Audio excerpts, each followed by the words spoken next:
First of all, let's place our 4 murders on this map, as well as the spot where the graffito appeared and the piece of apron was dropped.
Perfect, Watson.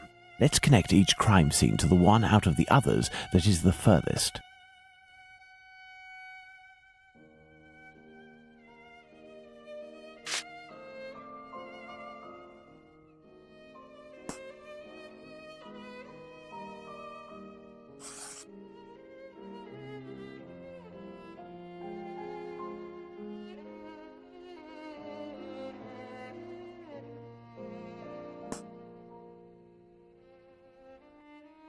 You see, Watson, the murders aren't grouped together, but seem to be spread out like cardinal points around a central zone.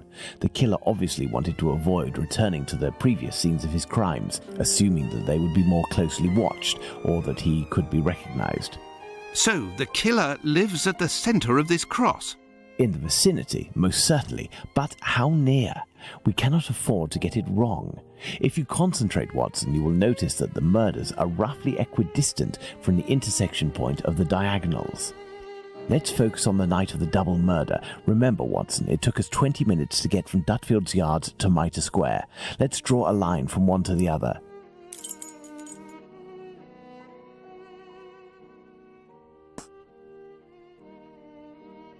Perfect. We didn't make the trip as the crow flies, but that would not harm our estimate. Let's suppose the killer left Dutfield's Yard at 1 a.m. and arrived in Mitre Square at 1:35 a.m. when he was seen by the two Josephs. If he took 5 minutes to change his clothes, that leaves a range of 10 minutes to determine where this man's lodgings are. We must determine the area in which one can go from Dutfield's Yard to Mitre Square in less than half an hour. To do this, let's draw an ellipsis. The length between Dutfield's Yard and Mitre Square corresponds to 20 minutes. By adding half, we get a distance of 30 minutes. By taking the two right segments, each starting from the two murder scenes, and which the sum of the lengths makes 30 minutes, we get our ellipsis.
There we are, Watson. Our killer lives in this area.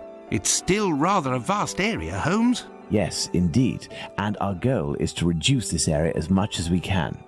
We must consider the fact that the murder at Mitre Square was committed under a certain amount of pressure, given that the killer knew he was wanted for the acts he committed not long before. We can assume that he had to do it in a safe zone, that is, an area not far from where he lives. This is especially true of an act such as the graffiti he carried out after 2 murders. Let's trace a circle around this point, with the distance separating it from Mitre Square as the radius. This will enable us to determine our killer's safe zone.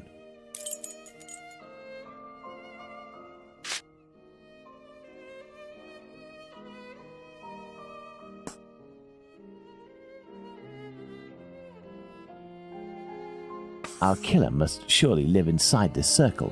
Now, let's intersect it with the ellipsis that we previously determined.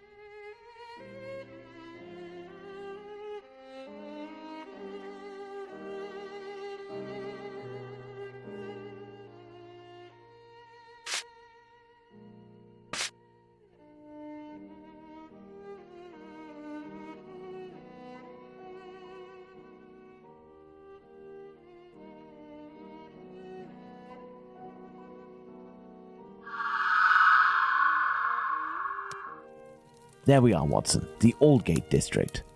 Shouldn't we inform the police so that they can concentrate their efforts on this area of Whitechapel? It is probably already crawling with inspectors, Watson, and I doubt that they would take us seriously, even if they were willing to listen to what we had to say. Let's focus instead on understanding the killer's modus operandi. We know our murderer preys on prostitutes who are penniless, weak, sick, or alcoholic, that he distracts them the moment before killing them, and that he left an anonymous message inciting anti-Semitic hatred at the entrance of a building occupied by Jews. How would you describe this man? What a coward! Indeed, he is a person of great cowardice. Let's look at his murders, and in particular the depredations on the corpses, putting aside that of Liz Stride, because on that occasion his work was left unfinished.